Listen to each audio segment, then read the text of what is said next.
Hi, everybody. It's Dr. Sasheen. Welcome to Women in Transition. Thank you for tuning in. Today, we're going to talk about why protecting your peace means it may be time to make that change that you've been afraid to make. So, in light of a lot of the world just has their eyes on the states today. And my community knows that right after the election, I did a video, probably one of my most successful videos to date, about the new rules of engagement. And the rules of engagement are very simple. In fact, let me put them up there because I'll make sure that we're talking about them today. Rule number one of the rules of engagement: your peace is non-negotiable. That has not changed. And in fact, it is more important now than it was when I did it in November. Because what I understood in November was that at some point in time, the reality of the election would begin to take root. And so I said very simply, it is going to become paramount to protect your peace. And I said that talking specifically to the 92% of Black women and the 80% of Black men who knew what was coming and who knew that their peace was going to be tested when the reality of other particular groups who didn't quite believe what we were saying to them began to feel the ramifications of their voting choices. The second rule of engagement is to not let anyone or anything fuck with rule number one. I curse if you don't like it. This is a good time to scroll away. That has also not changed, but far too many people are ignoring rule number two.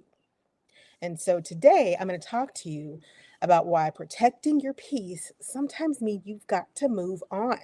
You have to stop engaging in the shit that isn't working, and you have to move on to something better for your peace of mind, for your peace of health, for your peace of the economy, for your peace, PEACE, and your pieces, PIECES, right? So that's what we're going to be talking about today. I'm not here for a long time. I'm only here for a good time. You know it. You know it. You know it. You know it. So this is Women in Transition Vlogcast. I'm Dr. Sasheen. If you've never tuned in before, stick around to the end. I like to talk about liking and sharing and commenting and all that good stuff. And I'm starting a new Discord community that is in line with a new workshop that's coming called Life Reimagined. Can't get into the Discord unless you've taken the workshop, and the workshop is opening soon. So what am I talking about in terms of why protecting your peace means moving on? I was listening to, before California happened, I was listening to a talk by Stephanie Perry. I follow her channel. For those of you who don't, you should. She did a video called Three Things Black Women Won't Have to Do If We Just Leave America. And I did a video a few years ago talking about 5 reasons why you need to think about leaving America now, right? Why you need to go. Even if you don't go permanently, why it's a good time to start traveling and putting your feet on soil that whose grounding helps your peace. Because that's what we're talking about here. The idea is if you put your feet in places where your cortisol levels aren't being raised by everything that's happening, you're going to start to relax. You're going to start to breathe, exhale, and then you can start to think again. Because part of the problem with not being able to protect your peace is you can't think straight. You don't have the capacity to do that kind of multitasking, that mental gymnastics required to segment the horror and the peace. And so consequently, what starts to happen is the horrors, the constant bombardment and sensory overload begins to push peace until peace is over here in the corner going, can we talk? But everything else is going, we can't hear you. And so when you start to think about where we are in the world, okay? And I usually talk to Gen X women, but this message is for anybody who's going to hear it. But I am in particular talking to Gen X women because we have reached an age where not only have we the life experiences to understand that this cycle of history was going to repeat at some point, just hope it wasn't at this point. We also have a set of life skills and circumstances that have lived through some things. Like we know how to get through things. And we also, because we know how to get through things, sometimes forget that we don't actually have to endure things. We have resources, we have abilities, we have passport, we have a car, we have financial resources, we have time off, we have sabbatical options, we have PTO. We have small businesses that can be done from the beach or from a lawn chair or from a balcony. I was also watching a video of a woman who's on the cruise, the year-long cruise ship, the people who have moved onto the cruise ship and are cruising for a year, another Black woman. And I've forgotten her name. I'll link her video down in the comments. But what Stephanie Perry was saying and what this other woman was pointing out is so crucial, which is a lot of the things that are keeping you second guessing whether or not you can survive. A lot of the things that are keeping you just up at night and glued to the I'm not going to be crude, but glued to the constant drip of drama that is happening right now. And it's deliberate. I'm not saying that people are not being dramatic for a reason, but the constant drip of drama is deliberate, right? Because if you think about it, we have stuff going on in LA and FIFA is about to start in this country. Think about the juxtaposition here of National Guard in LA, all the while inviting in the world for the FIFA World Cup events, right? It's designed to keep you going, what is happening here? And so, as Stephanie mentioned, and this, I gotta forget her name. It's irritating. I should have wrote it down. That's my bad. What they remind us is this: when you step out of the things that are keeping your cortisol level extraordinarily high, when you step outside, way outside of the things that you think are your comfort zone, you realize how much your comfort zone was not comfortable, was in fact so uncomfortable that you had just gotten used to it. And you didn't realize that a lot of the things that you thought were wrong with you or wrong with your life or wrong with the world or wrong with your environment weren't necessarily wrong. You just didn't belong there. And so since you didn't belong there, your coping mechanisms were constantly in play. And right now, I would argue that your coping mechanisms are burning themselves out. Your coping mechanisms need coping mechanisms right now, right? And because your coping mechanisms need coping mechanisms, you find yourself in a position or in places of not being able to do anything because you want to fix everything or at least fix enough things so that you feel safe again. And I want to say that watching women and men, but my channel is geared towards women, Gen X women. But if you're a man out there watching, hello, watching women find their peace and protect it fiercely by moving on, by finding their place where when they put their feet out of bed in the morning, they go, I'm breathing and I'm breathing okay. Talking to women who are traveling right now. One just got back from Rwanda. Hi, Cecily. Talking to women who just came from the the French Open in Paris. I love tennis. Who just came, who are not even on the plane yet. Like she's not on the plane yet, but who from the outside of where they normally live have moved on to someplace else and are looking back going, hang on, whoa, hang on a minute. The world is not on fire. And even though parts of it are a hot house on fire right now, that is absolutely accurate. Not all of it is a world on fire. In fact, a lot of it is moving in a different direction because some countries have no interest in the politics of certain other countries. They just don't. So they're doing their own thing. And they're making sure to keep their people moving forward, because the future is going to happen whether the US is here to happen with it or not. The future is still going to happen. It's where is your place in that? And how do you get there? Now, for some women out there, you're going to think, well, I can't move on. I'm in my 50s. I have elderly parents, I have young kids, or I have kids, I have properties, I have a job, I have a business, and I have a country um, that I'm really attached to. Okay, my response to that is going to be to you is, okay, I have a family, I have older parents, I have a child. Um, I'm talking to my family about relocations. Uh, in the time that I have to spend with the family that I have left, my parents, I don't want the last decade or two of their life to be spent wondering how do we keep how do we stay safe in a country that doesn't want us here anymore, and it's never really wanted us here, but how do I keep them safe and my children not feeling as though their future is on the line? To protect the peace of the people in my world that mean the most to me, I have plans and I'm working those plans diligently every day, a little bit at a time, to make sure that our peace is protected. And when I say your peace is non-negotiable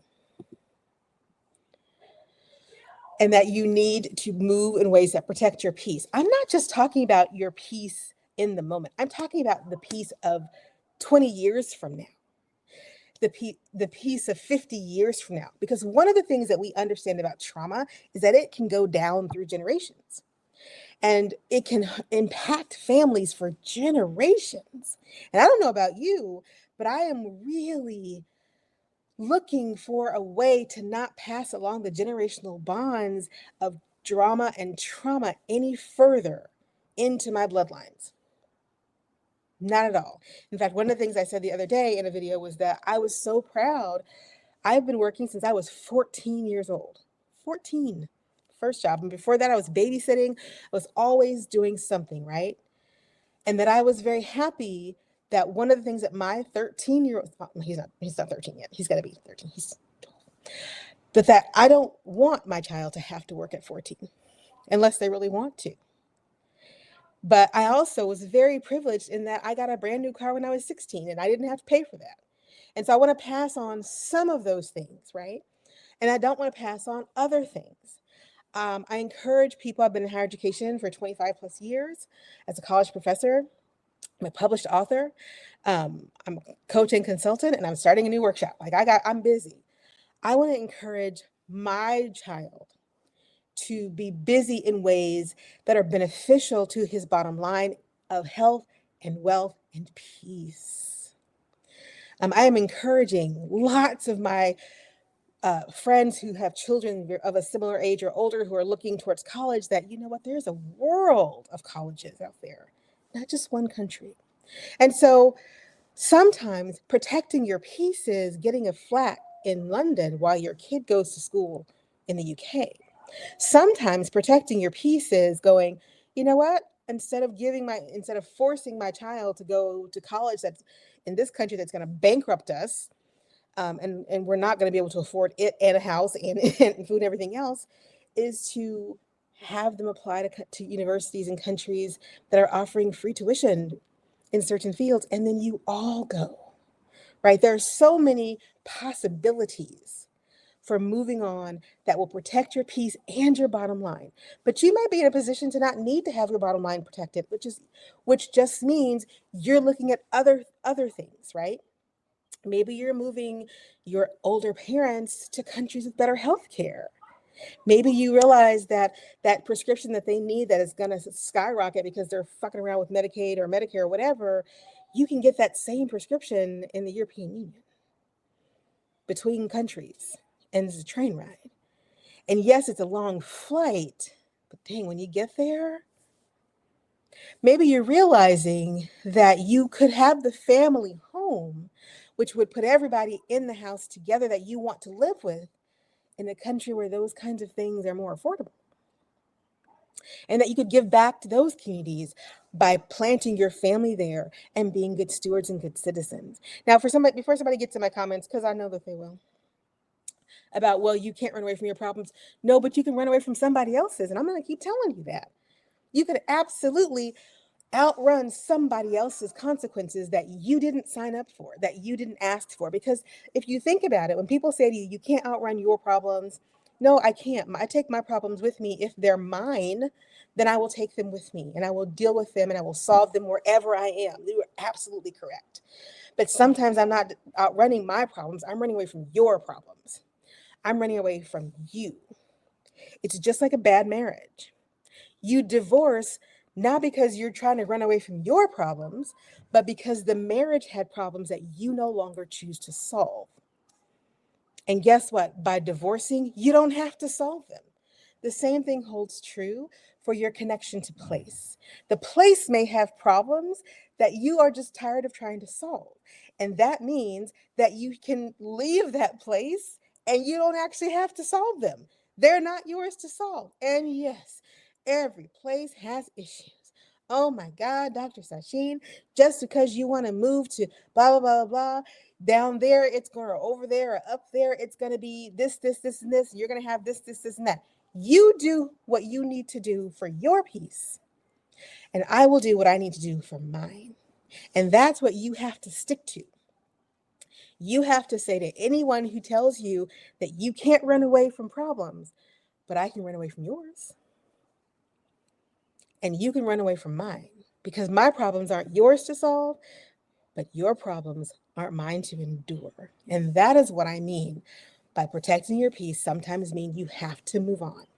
Whether it's leaving a job, a relationship, or a country, your peace is the most important thing because at the end of the day, when the dash of our lives is etched into whatever tombstone you want it on or urn or whatever the case may be, and the end date pops on there, that is the moment that you are no longer around. The world will keep right on going. So while you're here, before your date is stamped, how much is your peace worth? How much is your peace worth to you? And how much are you willing to sacrifice and trade for the illusion of peace versus the reality of peace? Check out Stephanie Perry's channel. I think she's at Vacarians. I'll link her in the comments. And I will definitely find the link to the lady who is living on a cruise ship for a year. Think about the possibilities of what your life looked like right now if you were living on a cruise ship or in an RV, if you were mobile and you could go when and where you wanted to because you weren't tethered by chains of other people's problems. That's it for the moment. It's Dr. Sasheen. Again, Life Reimagined is coming. It's a workshop it's a technique that I've been using with my own clients, my divorce clients, as I was a divorce coach for a long time, working through, well, I'll let you know a little secret. The best way to figure out how to reimagine life after a big traumatic event, and I was a divorce coach, is to figure out exactly where you are going, and how you're going to get there, minus the bad habits and triggers that kept you in that have been dogging you your entire life. Now, some of you are going to say, I can get that through therapy. You absolutely can. I highly recommend therapy. I prefer, if you're going to do talk therapy, I prefer that you still see a cognitive behavioral therapist. But more to the point, I absolutely think that therapy is a great idea. But Life Reimagined is a community. I'm building a community of women whose goal is to build better boats as they move through their life. And what that boat will allow you to do, is lift yourself to the places where you're ready to go next by focusing down on exactly what it is that you want to get and accomplish, by showing you how exactly to get through the triggers that keep holding you back. And that ultimately, as I always said to my divorce clients, my goal is that we build your boat and you keep right on sailing, and I'll wave to you from the distance because you don't need me anymore. This time, I'm building a community. We'll take each other into the sunset, and we'll keep on rolling together as we build a better life. It's Dr. Sasheen. If you're interested in Life Reimagined or hearing more about it, drop me a heart in the comments, or even a boat. That's even better. Also, click like, subscribe, and share this video because someone out there is ready to move on and needs to hear this message. This is it. Take care. Bye.